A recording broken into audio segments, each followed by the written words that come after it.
Honorable dignitaries, esteemed faculty, and dear delegates, a very good evening to one and all.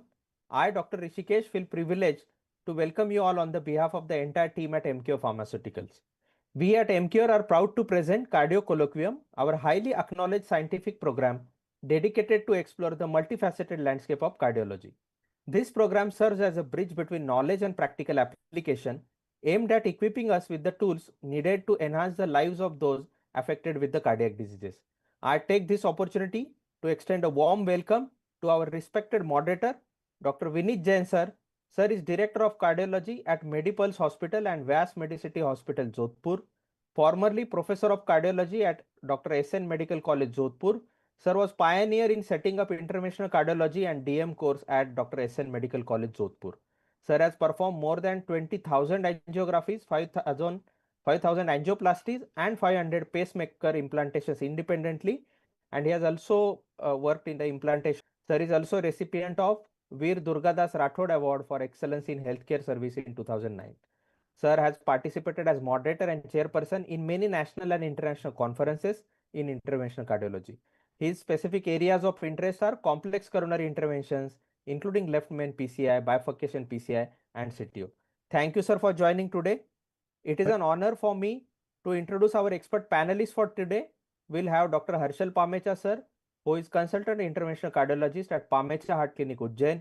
We have Dr. Sahil Sarin, sir, consultant interventional cardiologist at NHS Hospital, Jalandhar. We have Dr. Ravninder Singh Kuka, sir, consultant interventional cardiologist at SPS Hospital, Ludhiana. And finally, I would like to extend a special welcome to all the delegates who have joined today's program. It is an honor to have such an esteemed audience and renowned experts among us. Let me brief you all on the meeting agenda for today. We'll kickstart the program with the session on optimal selection of RASI in post-MI patients by our moderator, Dr. Vinit Jain sir. The meeting will proceed further with the panel discussion where Dr. Vinit Jain sir will drive the discussion. I request audience to put their questions in the comment box so that we would take up those questions in the end. Now I would like to invite Dr. Vinit Jain sir to deliver keynote session for today. Over to you, sir.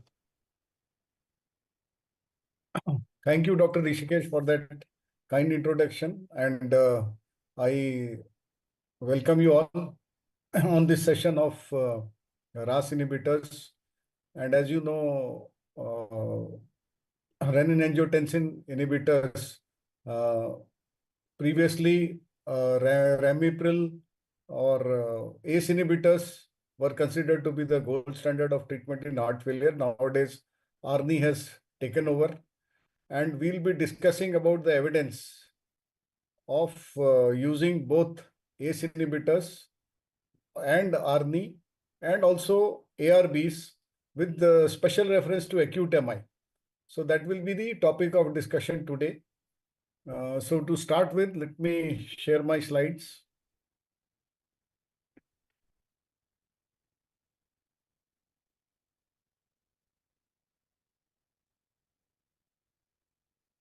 Yes, can you see the slides?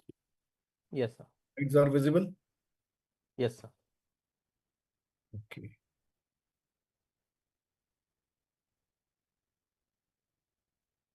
So I think in between also we can take the questions from the panelists. So RAS inhibitors in acute MI from SAVE to Paradise MI. Do we have the verdict? This is the topic of today. So if you see, we'll take an overview of evidence for ACE inhibitors, ARBs, ARNI, and what do the current guidelines suggest. The ACE inhibitors were used. So these are all ACE inhibitors post-MI trials. Let us all discuss them one by one. TDS, 2,200 patient follow-up was around 42 months. Then the ARA trial, which used to be there, almost 2006 patients, 3 to 10 days after MI. And again, patients had evidence of heart failure, 17,000, almost 1,750 patients, 3 to 7 days after MI, and with ejection fraction less than 35%. So what are let us discuss these trials one by one. So number one was the saved days. Captopril group showed 19% reduction in mortality and 25% reduction in recurrent MI. The cavity dilatation was reduced, 19% reduction in mortality, 25. These benefits were there in all the patients. You can see the graph. The infarction using ramipril 5 milligram BID. Patients of acute MI with transient or persistent heart failure randomized between 3 to 10 days. Follow-up 15 months. Result, ramipril grip showed 27% reduction in mortality and ramipril showed a benefit. Then the third trial was, this is the area extension study. Again, this was a subset and beneficial, and they found that beneficial effects of ramipril started early after MI with heart failure, which are sustained over 3 to 4 years. Ramipril cardiac evaluation study, which used again another ACE inhibitor, trendolapril, 1 milligram per day to a maximum dose of 4 milligram. Patients with acute MI, SCD. So these were the result. Then there were other studies like ISIS-4, all of us know, were around 58,000 all patients. Captopril was effective in reducing 5-week mortality. GC3, almost 19,000 patients, 18,895 patients using lisinopril and also nitrates, and lisinopril was found to be effective in reducing mortality and severe ventricular dysfunction. Captopril, and which captopril was found to be associated with lower mortality. Other trials which we will discuss, the GC3 study, 18,895 patients of acute MI, and lisinopril significant reduction in mortality, and the combined outcome measure of mortality and severe LV dysfunction. Whereas in this study only, it was found that nitrates 24 hours of symptoms of acute MI. Captopril showed small but significant reduction in mortality. Absolute difference of almost 5 deaths, fewer deaths per 1,000 patients treated with captopril for 1 month. And you can see captopril showed benefit as compared to placebo. Then the Chinese 15,000 patients started on infarction of deaths due to heart failure per all patients with ACS, whether revascularization procedure was performed or not to get the mortality benefits. Absolutely, sir. Provided the patient is a high risk ACS with ejection fraction less than 40%. Yes, most of the time. Although you see, even if you see the literature, it is a class trial also have shown ventricular dilatation being reduced. Even beta blockers, probably a class I would resort to. go on to the. So, what is the evidence regarding the ARBs? So, there are two trials here. I'll discuss the optimal trial and the Valiant trial. The optimal trial rather, had around 5,500 patients of acute MI with anterior Q or heart failure or LV of less than 35% with end diastolic dimension of more than 65 millimeter. All the patients were post-MI. Losartan was used, and losartan did not show any significant benefit at 32 months.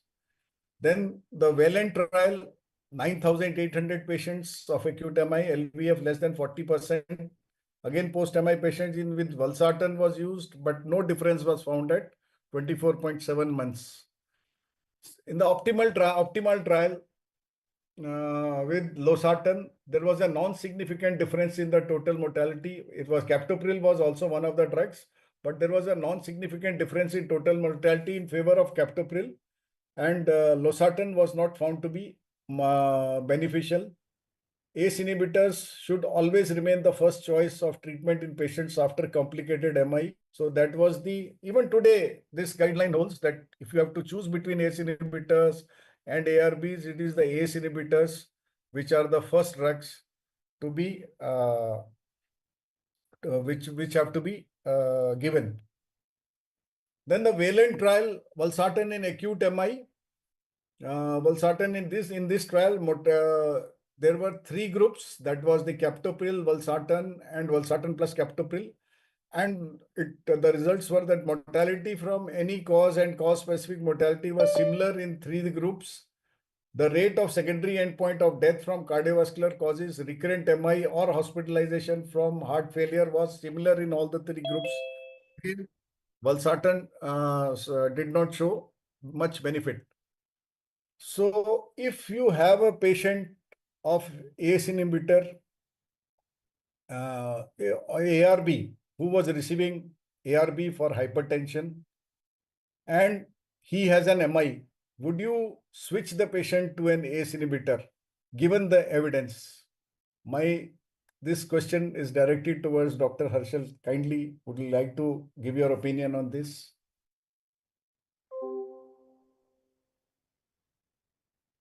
Dr. Harshal, Sir, please. sir, yes. Good evening to all. So, switching to ACE inhibitor, if the patient was on already ARB, if the hypertension control, I feel if the hypertensive control is better with the ARB and the patient has developed an MI, so I would still like to keep him on same ARB only, provided if the pressure controls are similar now. And what's your opinion, sir, on this?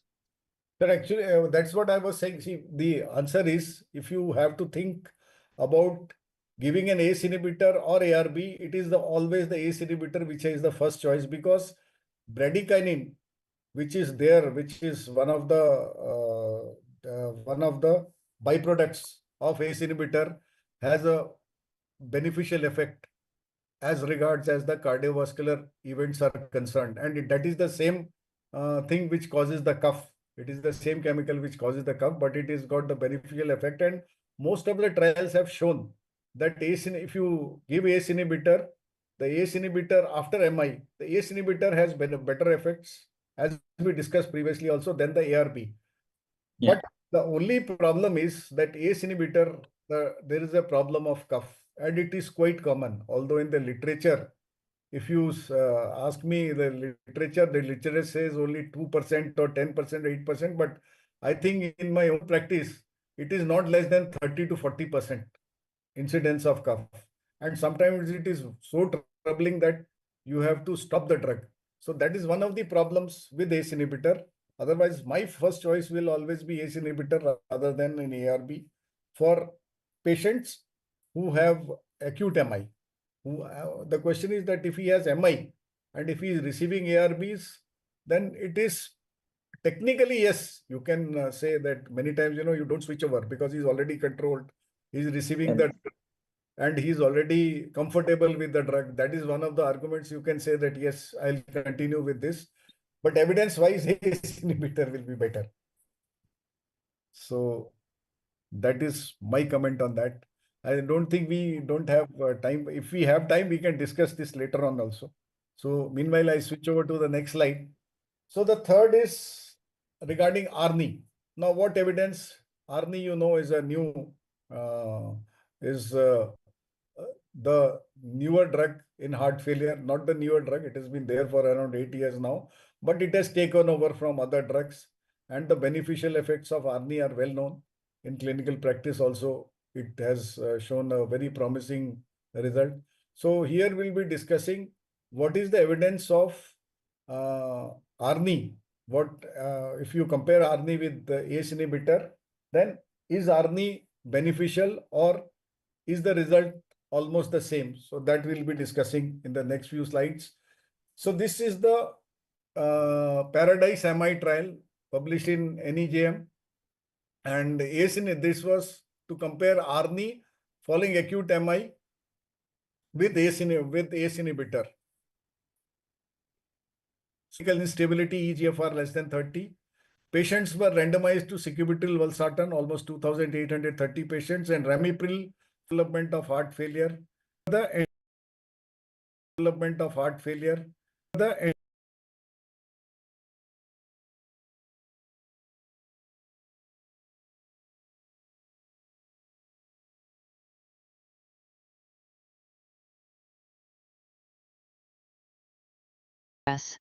significant.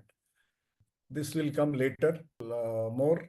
That these are the CEC educated primary outcomes. You can see sacubitril/valsartan 3 event rate 338, ramipril 373, not statistically significant. Patients with CV death 168 with sacubitril hospitalization and outpatient heart failure. When you see the investigator reported primary outcome, again, not statistically significant. The same thing with CV death, heart failure, hospitalization, outpatient heart failure. The sacubital valsartan was slightly better, ramipril. Heart failure hospitalization also 252 compared to 285 with ramipril. But again, sacubital valsartan slightly better, but again not statistically significant. The difference was not statistically significant. Valsartan patients had to be discontinued, had to discontinue treatment because of hypotension in tolerate. Was slightly better, but not the difference was not statistically significant. So summarizing, sacubital valsartan did not result in a significantly lower rate of CV death, heart failure hospitalization, soft primary that it was slightly better, but that it was slightly better, but that it was the difference was not statistically significant. So clinically significant. So clinically speaking or evidence-wise, sacubital valsartan MI population was compared to that of an ACE inhibitor. So these were the observations that Paradise MI makes, and able. Arnie, I think because it's too early, Arnie, I think because that that as the patients, and the superiority because these are going to become, CHF patients. So if Arnie has got benefit, superiority over an ACE inhibitor, superiority over an ACE inhibitor. Comparable, obviously, and had definitely lesser events, but the power was not statistically significant. That is one of the most commonly cited reasons for the failure of Paradise. Another point is that in a population of heart failure, there is lot of unmet need. There is still lot of mortality reduction that is there to be achieved. Whereas in STEMI, is also not more than 5-7% with primary PCI and latest treatments available. So a molecule like ACE inhibitor, which as Dr. Sahil has already pointed, which has already reduced further mortality, getting a mortality advantage in those 4-5% is a lot more difficult. The paradigm trial, it was definite benefit of mortality and almost clinical practice over a period of years. There is a definite evidence that Arni is better. You see patients, I don't know, I with ACE inhibitors till date. Only by one trial that yes, the benefit is not there. And you see the remodeling, many times fraction has increased practically and size of the ventricle. And Yes. that is due to Arni, pre-postpartum cardiomyopathies. But now it was 6-7 months, and you see that To being superior benefit over. Let me go with the next slide. So less than ARB class B1B indicator class of diabetes, hypertension, and as I discussed that ACE inhibitor for patient. Then 2020 ESC guidelines say that ACE inhibitors or ARBs in case of intolerance to ACE inhibitors are recommended in patients with heart failure with and cardiovascular mortality and morbidity. Post-MI therapies which we can use and which are beneficial. Early initiation of ACE inhibitor within first 24 hours. If you can initiate within first 24 hours, 40% of survival the post-discharge time. And also early ACE, you should not give 120 or less than 120 sinus tachycardia, heart rate less than 60. ACE inhibitor should be administered within first post the Paradise MI result for post-MI patients. I think this we have already discussed that till date the guidelines say that both there is not much evidence for ACE inhibitors. Maybe some post-MI patient post-revascularization at what systolic BP do you initiate ACE therapy? What is the starting dose you recommend? And how do you up-titrate the dose? I'm sure that it's a TIMI-3 flow and the target vessels are well perfused, the end target vessels. Even in systolic blood pressure as high as 5 OD, for the sake of starting all 4 pillars of heart failure post-MI, and I up-titrated the dose, very quickly.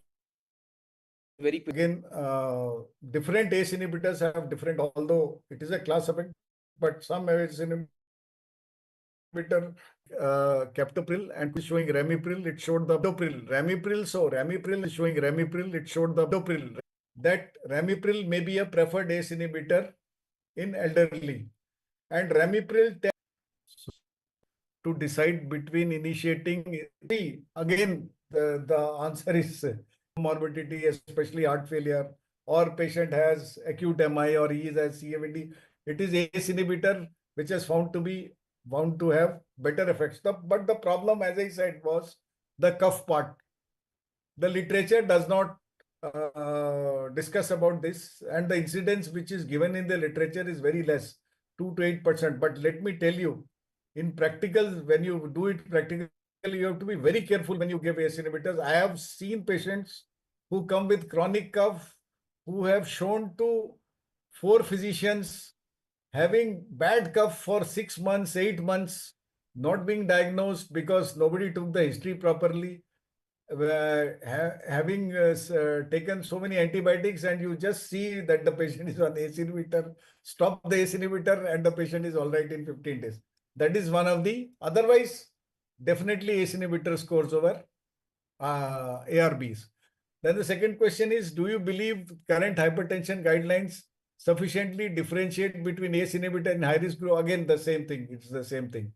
That if you see high risk patients, it is ACE inhibitor which scores over ARBs. But ARBs, the benefit is that the incidence of cough is very, very less, and the patient tolerates it better. That is the advantage with ARB. There is one more question. How do you tailor RASI therapy in Indian patients with overlapping comorbidities like metabolic syndrome, early nephropathy, and LVH? Do you see a role for one class over the other in targeting organ protection? 1 minute, I am not able to. Yeah. How do you tailor RAS therapy in Indian patients with overlapping comorbidities like metabolic syndrome, early nephropathy, and LVH? Do you see a role for one class over other in targeting organ protection? Patients with overlapping See, again, the answer to the question is, again, it is ACE inhibitor which scores over ARB, but I can't get the question. How do you tailor? Means you have to start with the low dose and go up to the maximum dose, maximum tolerated dose. And that is Role how of one class over the other. That is you mean to say. in targeting organ protection. RAS inhibitors, one class over the other, it is the most of the time it is the ACE inhibitor which scores, whether it is early nephropathy or proteinuria. You have evidence of ACE inhibitors scoring over ARBs. Although in nephropathy, ARBs also have a role. ARBs are also found to be beneficial in reducing proteinuria, reversing nephropathy, and you can give ARBs in nephropathy. Whereas in as far as LVH is concerned, lot of evidence with ACE inhibitors because of antifibrosis and other effects of ACE inhibitor, it has better effects. And I think the panelists can add to this. Yes, Dr. Kuka, would you like to add something, or Dr. Sahil? I think, sir, the benefit of ACE inhibitors is widespread. And those risks is the comorbidities. And the biggest point in India I would like to add is that the most commonly used ARB is telmisartan. So, which has not been studied in mortality advantage or the various trials in heart failure or even in MI subgroup.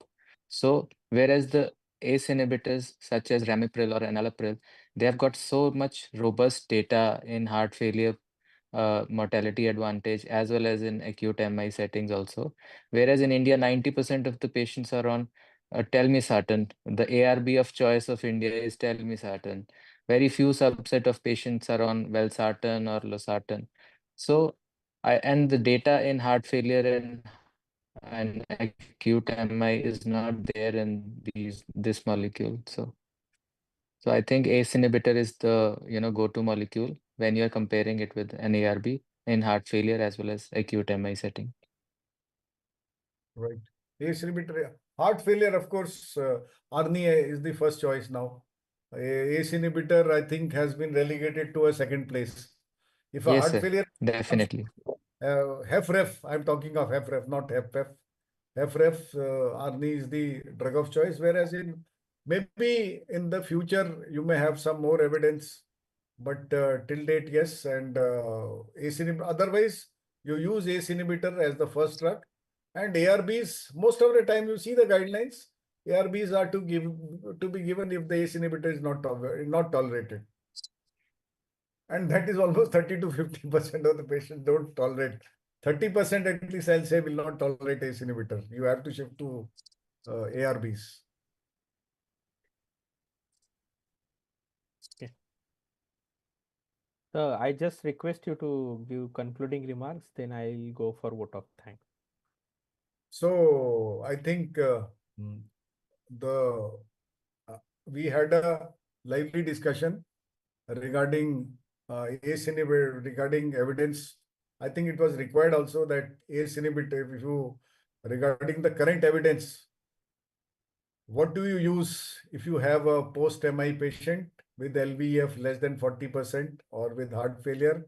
And with so much evidence coming in favor of ARNI, do we have evidence to say that ARNI is better than ACE inhibitor in post-MI patients with heart failure? Till date, no.